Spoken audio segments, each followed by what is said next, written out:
سلام رفقا، خوش اومدیم به دنیای مال بازار، دنیای خرید و فروش گاو، جایی که عشق محبت در دل دامدار نهفته و باعث شده اول صبح قبل از طلوع خورشید در اینجا حاضر شوند. بریم ببینیم امروز چه معامله انجام شده. ما رو یکی از دلال بزرگ دام سیمتان قرمز خیلی خوشگل رو برای چونه میزنه. ببینیم قیمت چند گفته. 65 میلیون تومان سیمتار معمولی خاصی میباشه. فروشنده هم ظاهرا قبول نمیکنه و میگه قیمتی که گفتی ارزونه. خریدارم میگه خب قیمت گاو همینه، من نمیتونم بیشتر از این بزنم. ظاهرا یکم ناراحت هم میشه، میگه قیمت که گفتم خیلی خوبه، من میگه بیشتر از این نمیتونم بزنم. فروشنده هم میگه من به قیمت نمیتونم بزنم، شرمنده نمیتونم. میگه بیرو دیگه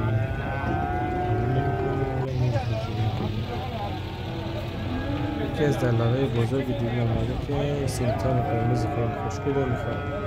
حالا بریم ببینیم این چند قیمتی میگه. میگه من این سیمتال رو 65 تا میگیرم. فروشنده میگه نه نمیتونم.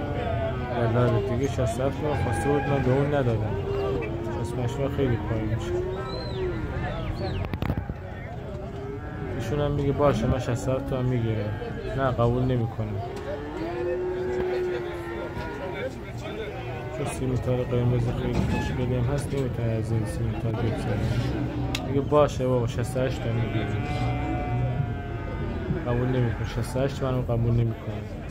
خب میگه خب من چقدر بذارم؟ خب منم باید بفروشم، منم باید سود کنم اینو. صاحبش هم میگه نه قبول نمیکنه. پایین‌تر از 70 تا من این سیمتالی نمیدم.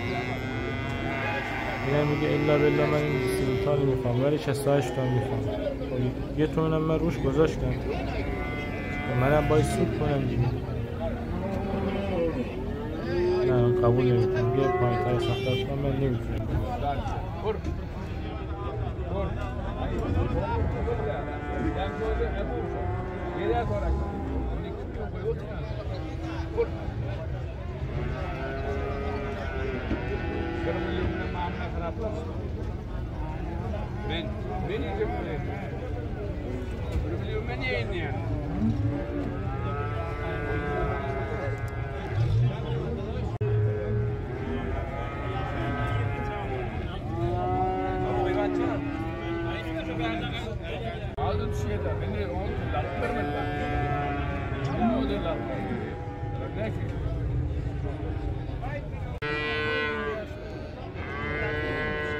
که اینا واسط شده میگه خب بزن دیگه، چرا اینقدر طولش میگیری معامله رو؟ 70 میلیون تموم شد. میگه پولم نقد بزن.